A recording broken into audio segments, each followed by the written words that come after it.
মোহতারাম দোস্ত বুজুর্গ, বলেন যে এই যে দিনের মেহনত, এটা যখন মজমুই ভাবে অর্থাৎ পরিপূর্ণ দিন যখন হবে, তখন এটা আল্লাহ তাআলার কাছে কবুল হবে।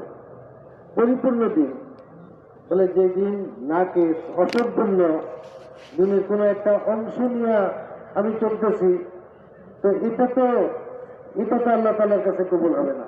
পরিপূর্ণ দিন লাগবে, যেটা আল্লাহ তাআলা চাইছেন পরিপূর্ণ দিন। ইমাম গাজালি রহমতুল্লাহ আলাই তিনি 10টা জিনিসের মধ্যে বলছেন, যেরকম ঈমান, নামাজ, রোজা, হজ, যাকাত, আমর বিল মারুফ, নাহি আনিল মুনকার, সৎ কাজে আদেশ করা, অসৎ কাজে নিষেধ করা, এরকম ভাবে মানুষের পড়োশীর হক আদায় করা, এলেম শিখা, বলে এই যে জিনিসগুলো আছে এরকম 10টা তিনি বাতাইছেন। তাহলে সব কিছু মিলায়া হলো পরিপূর্ণ দিন। আর ওই পরিপূর্ণ দিন এটা আল্লাহ তাআলার কাছে কবুল। আল্লাহ তাআলা ওই পরিপূর্ণ দিন চাইছে। তাহলে এখন অবস্থা, আমাদের অবস্থা হলো, বলে কোনো একটা জিনিসকে নিয়ে যিনি মেহনত করতেছেন, ওইটার দিকে ঝুঁকে পড়ছেন, ওইটা নিয়েই চলতেছেন। তাহলে কেউ আখলাকে মেহনত করতেছেন, তো এই আখলাক নিয়েই তিনি চলতেছেন, একটা মেহনত তিনি করতেছেন। আবার কেউ এলেম নিয়ে মেহনত করতেছেন, এটার দিকে ঝুঁকে পড়ছেন। আসলে তো সব মিলাইয়া হলো দিন, যেটা আল্লাহ তাআলা চাইছেন, পরিপূর্ণ দিন আল্লাহ তাআলা চাইছেন। ইবাদত, বলে কেউ ইবাদতের মধ্যে খুব ঝুঁকছেন, শুধু এর মধ্যে ঝুঁকে পড়ছেন, অন্য দিক তার সামনে আর আসতেছে না। কিন্তু না, মানে সব কিছু তাকে নিয়ে চলতে হবে। এটা হলো পরিপূর্ণ দিন, আর এটা আল্লাহ তাআলা আমাদের কাছে চাইছেন। তাহলে আজকে আমরা দিনের কি অবস্থা করছি, দিনের কি অবস্থা আমরা করছি, তো তিনি একটা হযরত মাওলানা ইউসুফ সাহেব রহমতুল্লাহ আলাইহি বলতেন, একটা মিসাল দিতেন যে আমরা তো দিনের অবস্থা করছি ওই বাজের মতো, বাজ পাখি। আমরা চিনি তো সবাই বাজ পাখি। বাজ পাখি অনেক বড় হয়, লম্বা লম্বা ঠোঁট, তার মুখগুলো অনেক বড় বড় হয়। বাজ পাখি বলে, শাহিন বলে, আর পাইপ বলে। তো ওই যে বাজ পাখিটা, তো এই বাজ পাখি চলতেছিল, উঠতেছিল, উঠতে উঠতে সে একটু অসুস্থ হয়ে পড়ছে, দুর্বল হয়ে এক বাড়িতে গিয়ে সে পড়ে গেছে, এক বুড়ির ঘরে গিয়ে পড়ছে। বুড়ি ওইটাকে দেখলো, আর দেখা বুড়ি চিন্তা করতেছে, এই বাজ পাখি, আরে এত বড় বড় ডানা, এই ডানা নিয়ে উড়া তো তার জন্য কঠিন, কত ওজন হয়ে গেছে, তার ডানাটা কাইটা দিই, তার ওজনটাকে আমি একটু কমাইয়া দিই। তো তার ডানাটা কেটে দিছে, তার ওজন কমানোর জন্য তার পরগুলোকে সে কেটে দিছে। এরপর দেখতেছে তার ঠোঁট একটা বাঁকা এভাবে, আরে সে খাবে কিভাবে, কিভাবে জিনিসটা নিবে আর খাবে, এরকম বাঁকা ঠোঁট, তো তার বাঁকা লম্বা ঠোঁটটাকে সে কেটে দিছে। এরপর সে দেখতেছে, আরে তার পায়ে এত বড় বড় নখ, আরে কার কাছে এটা ছিল, নখগুলো পর্যন্ত কাটে নাই, তার নখগুলোকে আমি একটু কেটে দিই। বলে সে ধরে তার লোকগুলাকে সব কেটে দিছে। এখন বাজ পাখির এমন অবস্থা হয়েছে, বাজ পাখি এখন এক গোষ্ঠের টুকরার মতো হয়ে গেছে, না সে উঠতে পারে, না সে শিকার করতে পারে। বাজ পাখি তো সে কি করে, সে এরকম শিকার করে, হামলা করে, আগে বাড়ে, কখনো পিছু যায়, কিন্তু তার এগুলা কেটে দিয়া তার এই সব শক্তি তার শেষ হয়ে গেছে। এখন সে একবারে গোষ্ঠের টুকরার মতো পড়ে আছে। তো বলেন যে আজকে দিনকে তো আমরা ওই রকম বানায় ফেলছি, দিনের আমরা এরকম। এটা কি দরকার, এটা তো আমার বুঝে আসে না, এটা তো আমার বুঝে আসে না, এটা কি এইভাবে এক একটা করে করে দিনের এক একটা জিনিসকে আমি ছাড়তেছি। এইভাবে ছাড়তে ছাড়তে দিনের ওই অবস্থা হয়েছে যেরকম বাজ পাখির অবস্থা ছিল, যে বাজ পাখি এখন গোষ্ঠের টুকরার মতো হয়ে গেছে। আজকে আমাদের দিনের এই অবস্থা হয়ে গেছে। বলে দিন তো আল্লাহ তাআলা পরিপূর্ণ দিন চাইছেন, কিন্তু আজকে আমরা দিনকে এরকম যে বিভিন্ন জিনিসকে বাদ দিতে এত সংকীর্ণ করে ফেলছি। তিনি বলেন যে হযরত আব্দুল কাদের জিলানী রহমতুল্লাহ আলাইহি তিনি একথা বলতেন যে দিনের খোলাসা কথাটা কি। দিনের খোলাসা কথা হলো যে আল্লাহ রাব্বুল আলামিনের আজমতটা দিনের মধ্যে পরিপূর্ণ, আল্লাহ তাআলার সমস্ত হুকুমের আজমত দিলের মধ্যে পয়দা করা, এটা হলো এক জিনিস, আল্লাহ আযমাতু লিআওয়ামিরিল্লাহি তাআলা।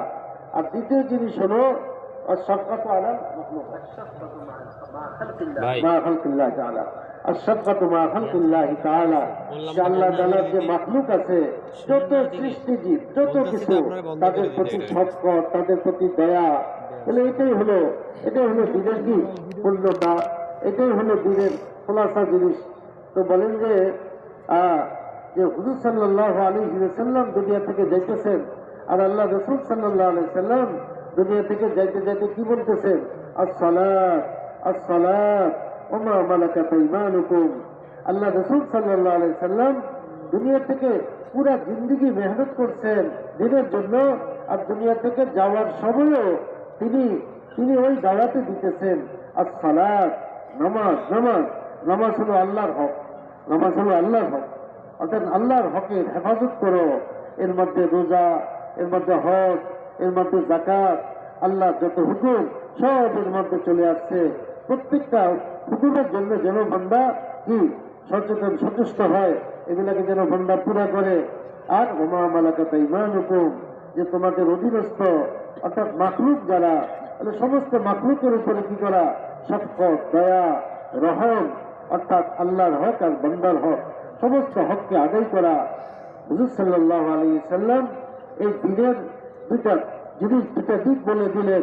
একটা হলো আল্লাহ তাআলার যত হক আছে, আরেকটা হলো বান্দার হক। আর এটা অজুবে কিভাবে আসবে? এটা কিসের উপর নির্ভর করে? আল্লাহর হক দুনিয়াতে কায়েম হবে, বান্দার হক দুনিয়াতে আদায় হবে। এসব কিছু নির্ভর করে কিসের উপরে? ওই কথাটা আল্লাহ রাসূল সামনে গিয়ে বলতেছেন, আনফিজু জাইশা উসামা, উসামার লস্করকে তোমরা রওনা করো। অর্থাৎ এই মেহনত যদি তোমরা চালু রাখো, তাহলে আল্লাহর হক দুনিয়াতে জিন্দা হবে, আর বান্দার হক দুনিয়াতে প্রতিষ্ঠিত হবে। হ্যাঁ, উসামার লস্করকে তোমরা রওনা করো, উসামার লস্করকে তোমরা রওনা করো। তারা এইসব হক অজুবে আসবে আর বাস্তবায়ন।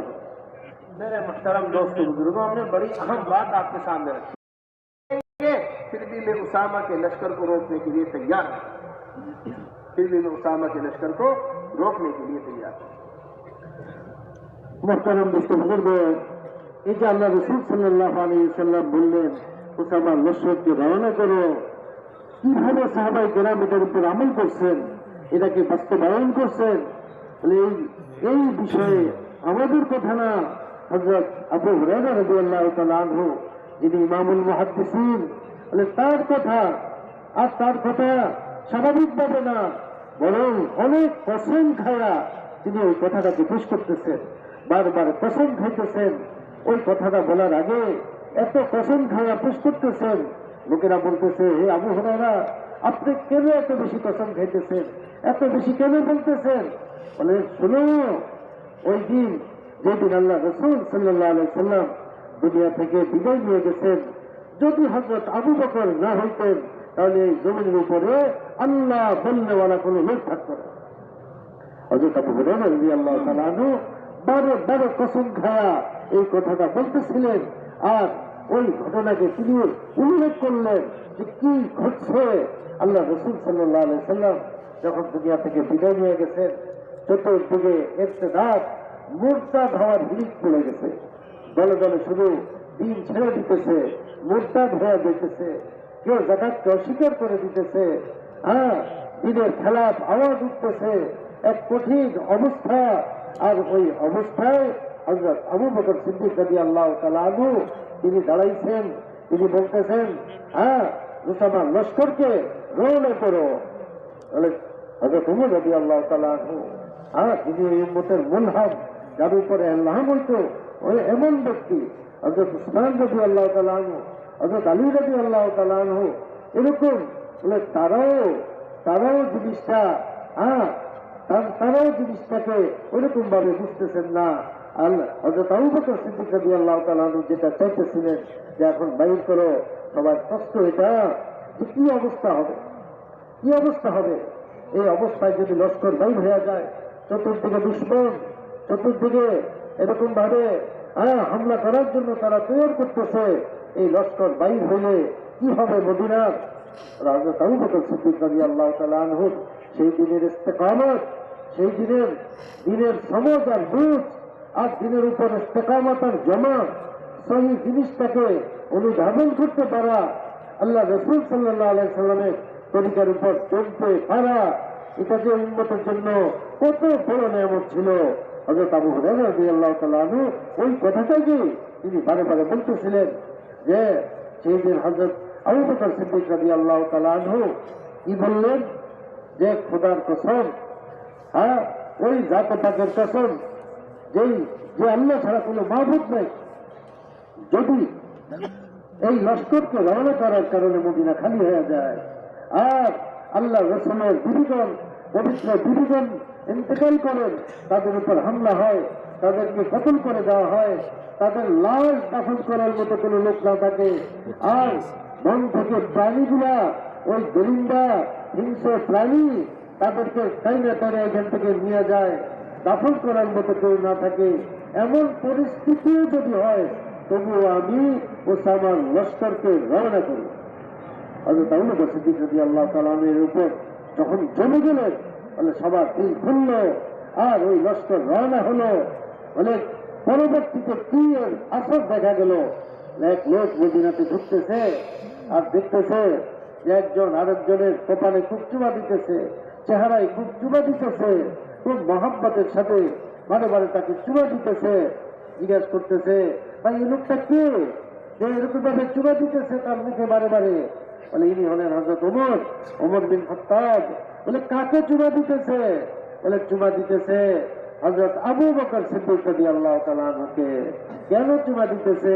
বলে তার ওই কথা স্মরণ করছে, ওই কথা যেই দিন তিনি এর উপর জমছিলেন, ইস্তেকামতের সাথে তিনি পদক্ষেপ নিয়েছিলেন, ওসামা লস্করকে তিনি রওনা করছেন, যেটা অনেকের বুঝে আসতেছিল না, তার ইস্তেকামত, তার জমা আর ওই সুন্নতের উপর তার কি অটল থাকা, বলে এটা যে উম্মতের জন্য কত বড় দরজাকে খুলছে।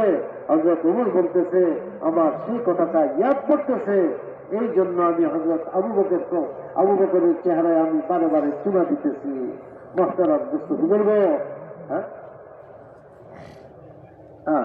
তো বলেন যে এই জন্য আমি হযরত আবু বকরের কপালে আমি বারে বারে চুমা দিতেছি।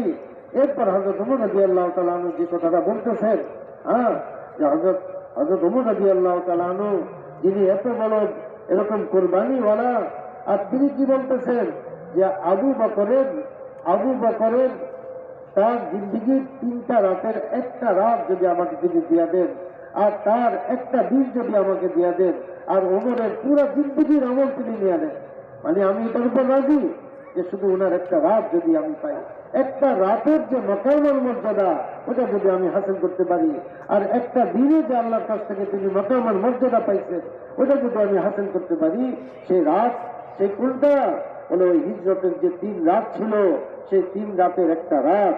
ওমরের সারা জিন্দিগির আমল একদিকে, আবু বকরের এক রাত একদিকে। ওমরের সারা জিন্দিগির আমল একদিকে, হযরত আবু বকরের একটা দিন একদিকে।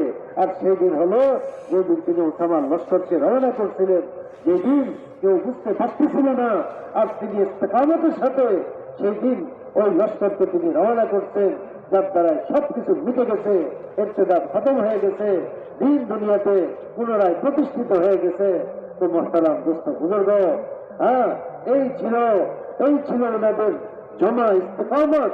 হযরত আবু বকর সিদ্দিক রাদিয়াল্লাহু তাআলা আনহু সেই দিন, যে তিনি এত বড় মেহনত আর এত বড় কাজ সেই দিন তিনি করছেন। मेरे मुहतरम दोस्तों बुजुर्गों, इस बात को बहुत चलते रहे, यहाँ तक के कश्ती का सफर कर रहे थे। कश्ती के सफर में इनका इंतकाल हुआ। 7 दिन तक जनाजा कश्ती के अंदर रखा रहा, जनाजे के अंदर कोई तब्दीली नहीं। मेरे मुहतरम दोस्तों, समझिए इस बात को अच्छी तरीके से। हजरात सहाबा रज़ियल्लाहु अजमईन ने कोई मौका नहीं छोड़ा अल्लाह के रास्ते में नक़्ल हरकत का। दश्तो दश्त से घोड़े दौड़ा दिए, दस्तो दस्त है दरिया भी न छोड़े हमने, बहरे जुल्मात में दौड़ा दिए घोड़े हमने। ये बहरे जुल्मात के अंदर घोड़े हजरात सहाबा रज़ियल्लाहु अजमईन। दरिया क्या है? یہ دریا جاتا ہے. ابھی ہم سفر کر رہے تھے تو اس سفر میں جہاز میں ایک صاحب کہنے لگے ہمارے سے یہ وہ دریا ہے سامنے جو نظر آ رہا ہے نا سمندر, یہ سعودیہ کی سرحد سے لگ کر عرب کی سعودیہ کی سرحد سے لگ کر بحرین کی سرحد تک جاتا ہے. یہ وہ دریا ہے, یہ وہ سمندر ہے, یہ وہ سمندر ہے جس کے اوپر علا ابن حضرمی نے گھوڑے دوڑائے. کس نے؟ علا ابن حضرمی رضی اللہ تعالیٰ.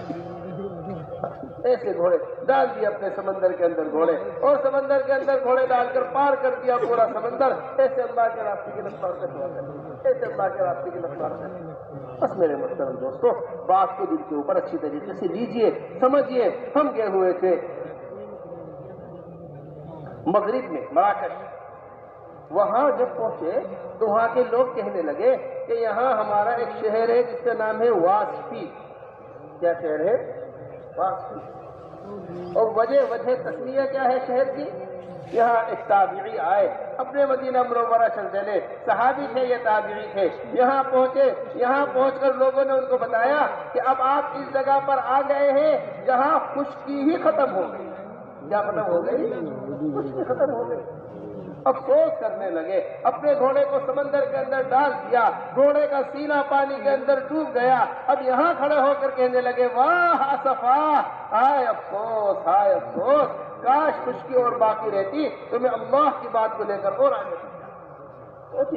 ہم یہ سوچ رہے چلہ کیسے پورا ہوگا, 4 مہینے چلے میں کیسے تبدیل ہو جائیں. حضرات صحابہ رضی اللہ مجمعین کے جذبات, حضرات صحابہ رضی اللہ مجمعین کا خروج, حضرات صحابہ رضی اللہ مجمعین کی قربانیاں اگر ہمارے سامنے نہیں ہوں گی تو ہمیں اپنی یہ معمولی قربانی بھی بڑی لگے گی.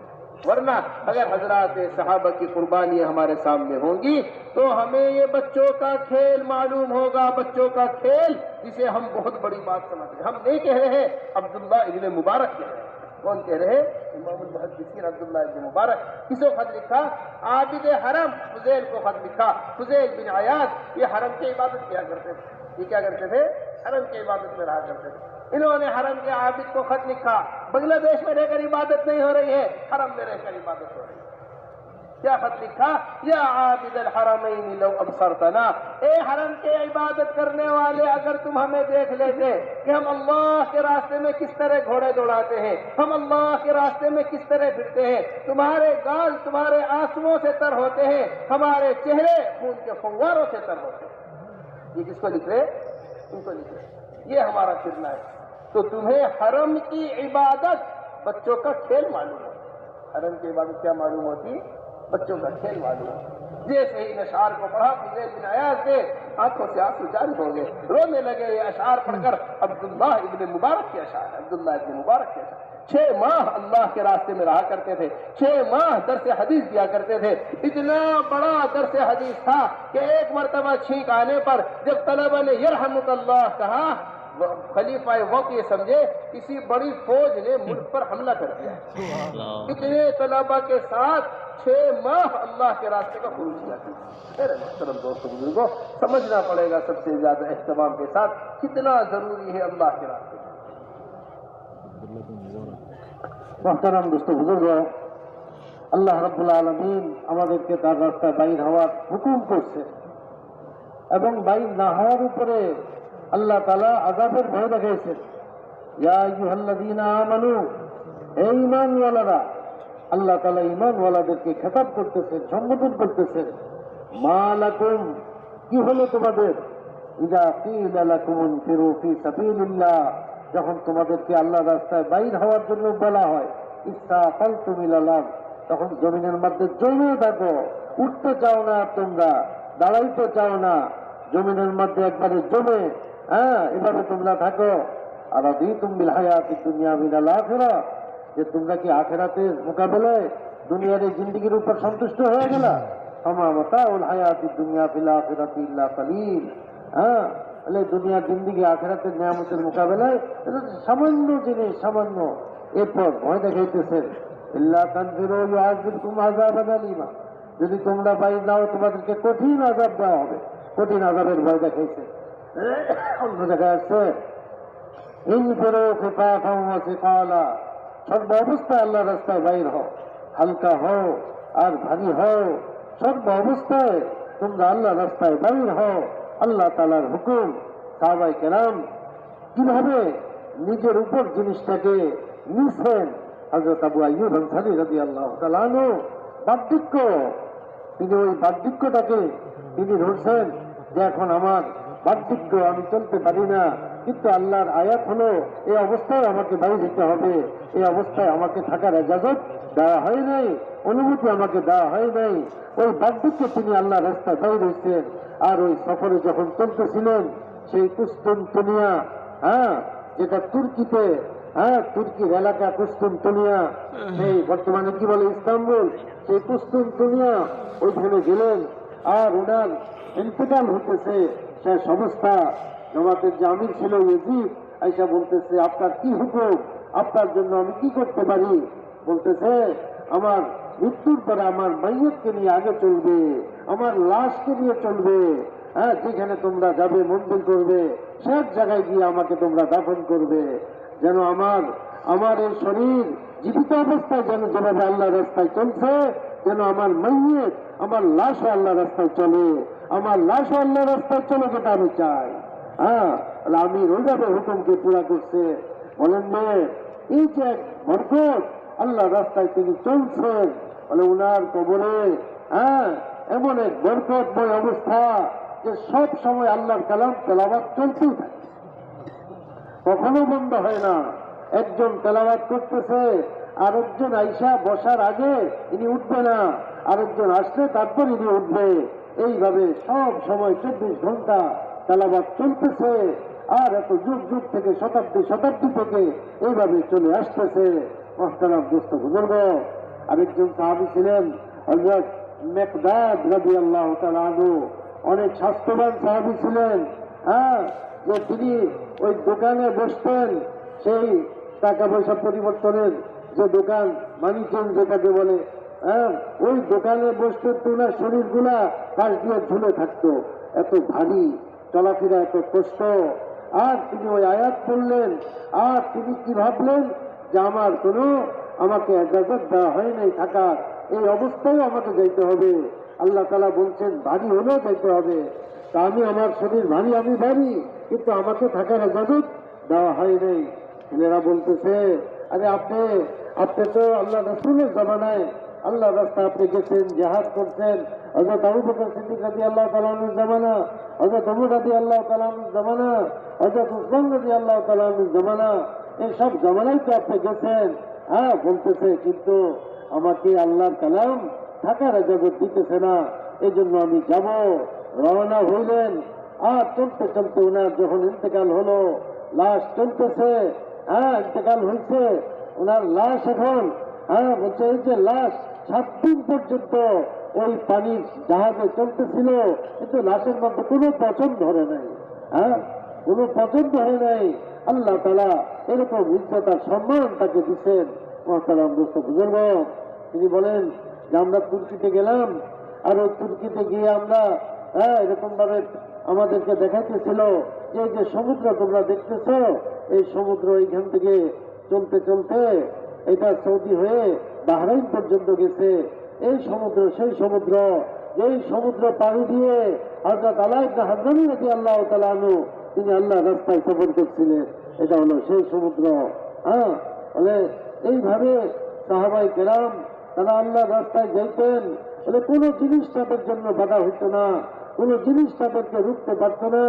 বলে তারা সর্ব অবস্থায় তারা আল্লাহ রাস্তায় যাইতেন, কুরবানি করতেন, হালকা হয় আর ভারী হয়, সর্ব অবস্থায় যাইতেন। বলে আল্লাহ তাআলার যেতে হুকুম, সর্ব অবস্থায় তুমি বাইর হও, কোন অবস্থায় থাকার জন্য ইজাজত দেওয়া হয় নাই।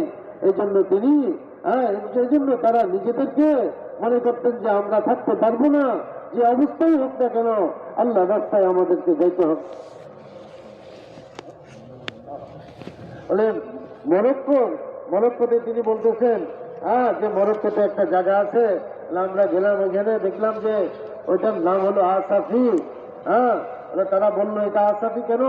বলে হযরত উকবা ইবনে নাফে রাদিয়াল্লাহু তাআলা আনহু, সাহাবী বলেন বা তাবী, বলে তিনি ওইখানে গেছেন, চলতে চলতে ওইখানে পৌঁছছেন, আর ওইখানে পৌঁছে যখন সীমানা স্থলভাগ শেষ হয়ে গেছে, তো তিনি পানির মধ্যে সমুদ্রের মধ্যে নামছেন, ঘোড়াকে নামাইছেন আর আফসোস করে বলতেছেন, হায় আফসোস, আমি যদি জানতাম যে কোন সামনে বসতি আছে আর মানুষ বসবাস করে, লোকালয় আছে, তাহলে আমি ওইখানে চলে যাইতাম, আল্লাহ দিকে আমি ওইখানে পৌঁছাইতাম।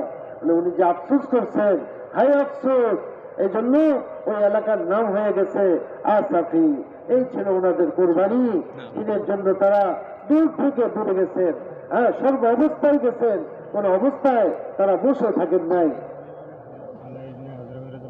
আব্দুল্লাহ ইবনে মুবারক রহমতুল্লাহ আলাইহির কথা তিনি বলতেছিলেন। হযরত আব্দুল্লাহ ইবনে মুবারক রহমতুল্লাহ আলাইহি তিনি কেমন ব্যক্তি ছিলেন? ইমাম বুখারী রহমতুল্লাহ আলাইহির উস্তাদ ছিলেন হযরত আব্দুল্লাহ ইবনে মুবারক রহমতুল্লাহ আলাইহি। তিনি 6 মাস হাদিস পড়াইতেন আর 6 মাস তিনি আল্লাহর রাস্তায় সফর করতেন।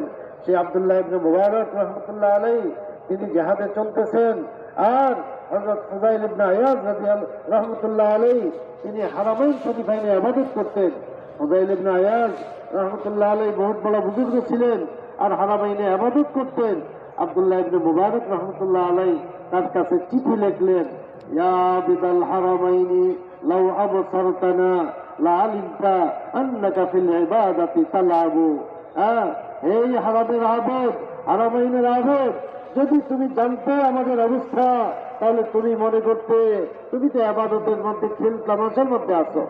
আবাদতে তুমি যেন খেল তামাশা করতেছ, খেল তামাশার মধ্যে তুমি যেন লিপ্ত আছো।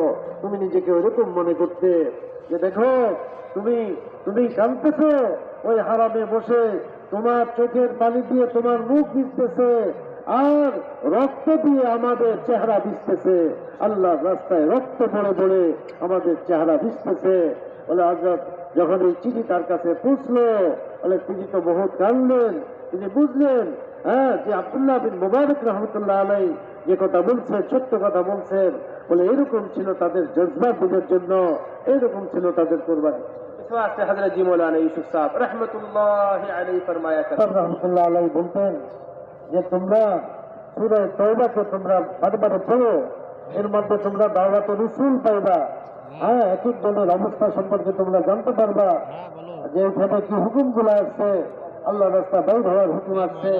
আবার কেউ বাধা দিতেছে যে লা তানফিরু ফিল হার, যে আল্লাহ রাস্তায় তোমরা বাইর হও না, এই গরমির মধ্যে, এই গরম অবস্থায় তোমরা বাইর হয় না।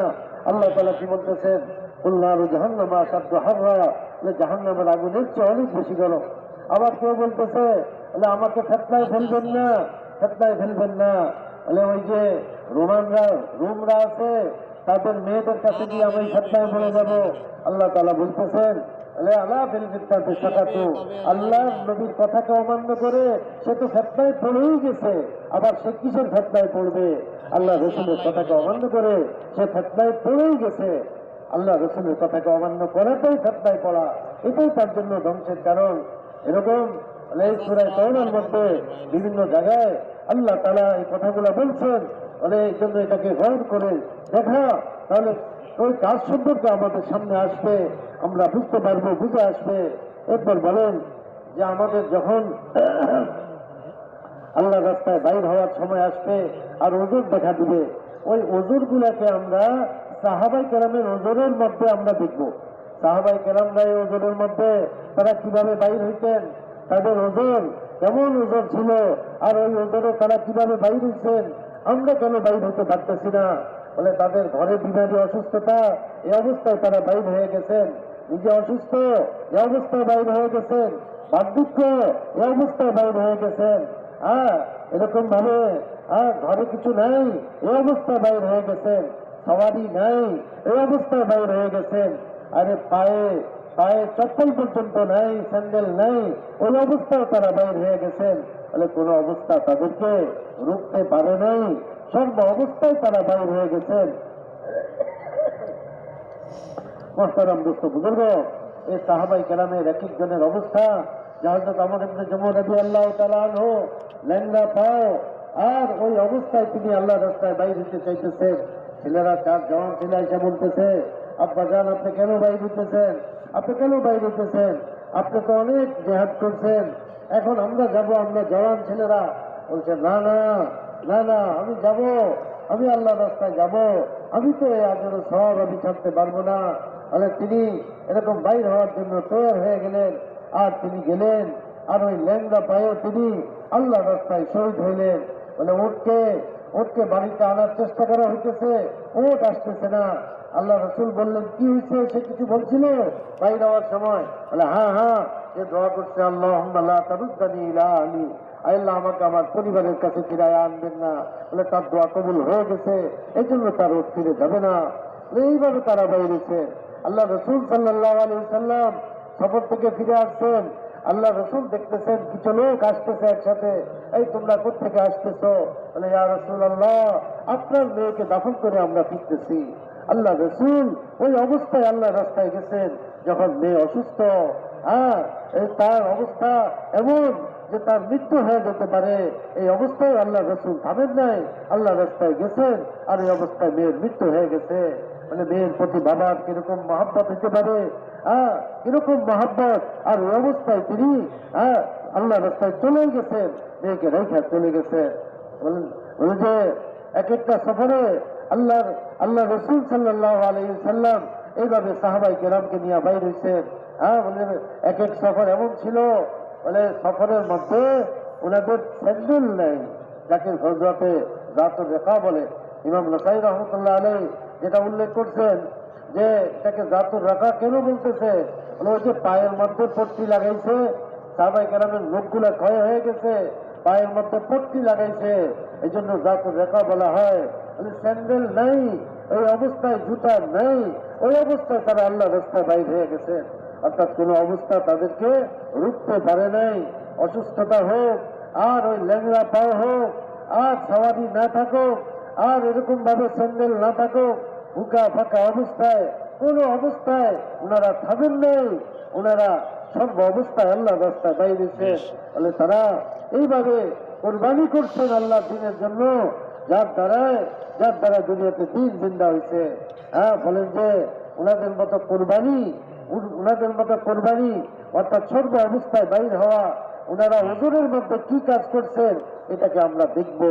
এটা হযরত মাওলানা ইউসুফ দাব রহমতুল্লাহ আলাইহির কথা, যে তোমাদের ওজরকে সাহাবাদের ওজরের সাথে মিলাইয়া দেখো, ওই ওজরের মধ্যে তারা কি করছিলেন আর তোমরা কি করতেছ, ওটাকে মিলাইয়া দেখো, আর উনাদের রাহবারি অনুযায়ী তোমরা চলো। হুজুর সাল্লাল্লাহু আলাইহি সাল্লাম বলছে আল্লাহ রসুল সাল্লাল্লাহু আলাইহি সাল্লামের জিন্দেগিতে কোনো নামাজ কাজা হয় নাই। আম্মা জান আয়েশা রাদিয়াল্লাহু তাআলা বলতেছেন, বলে একটা নামাজ, আসরের নামাজ আম্মা জান বলেন যে আল্লাহ রসুলের কাজা হয়েছিল, সেটা কখন? ওই খন্দকের দিন। যে খন্দকের দিন সাহাবাই কেরাম খন্দক খুঁড়তেছিলেন, আর আল্লাহ রসুল নিজে আসছেন, চাদর মুবারক রাখছেন, আর ওইখানে কোদাল মারছেন, আর খন্দক খুঁড়ছেন, ওইখানে বসা অবস্থায় ছিলেন। আল্লাহ রসুল এমন কঠিন চাপ ছিল আর ভয়ভীতি ছিল, নামাজ পড়তে পারেন নাই। ওই অবস্থায় আল্লাহ রসুল বদুয়া করতেছিলেন যে আল্লাহ তাআলা ওদের কবরের মধ্যে আগুন জ্বালায় দেখ, যারা আমার নামাজকে নষ্ট করছে। বলেন যে আল্লাহ রসুল সাল্লাল্লাহু আলাইহি সাল্লাম এত ব্যথা পাইছেন, নামাজ কাজা হয়েছে। আল্লাহ রসুলের ঘরে আগুন জ্বলে নেই। আমাদের আয়েশা রাদিয়াল্লাহু তাআলা বলেন, রাইতুল হেলাল সুম্মাল হেলাল, এক চাঁদ দেখছি, দুই চাঁদ দেখছি, তিন চাঁদ দেখছি। আল্লাহ রসুল সাল্লাল্লাহু আলাইহি সাল্লামের ঘরে আগুন জ্বলে নেই, কোনো পাটশাক নাই।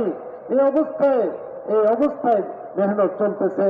বলেন যে আম্মাজান বলেন যে আল্লাহ রসুলের ঘরে 2 মাস যাবৎ জবের রুটি দিয়ে পেট ভরে খাওয়ার এরকম মৌকা হয়নি।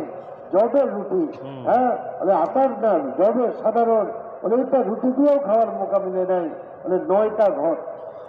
আজকে আমরা এক ঘরের থাকার কারণে আমরা যেতে পারি না, যে আমি চলে গেলে বিবি কিভাবে থাকবে, বাচ্চারা কিভাবে থাকবে। আল্লাহ রসুল সাল্লাল্লাহু আলাইহি সাল্লাম 9 ঘরের তাকাজা কোরবানি করে তিনি এভাবে সফর করছেন। তো মুহতারাম দোস্ত বুজুর্গ, তো এইভাবে আল্লাহ রসুল সাল্লাল্লাহু আলাইহি সাল্লাম দেখাইছেন যে কিভাবে কোরবানি করতে আল্লাহ দিনের জন্য। বলে তোমাদের তোমাদের পিতা মাতা এরকম তোমাদের ছেলে পেলে এবং তোমাদের দোকানপাট, তোমাদের সম্পদ, তোমাদের সবকিছু আল্লাহ রাস্তা বাইর হওয়ার থেকে যদি বেশি প্রিয় হয়, তাহলে তোমরা আল্লাহর আযাবের অপেক্ষা করো।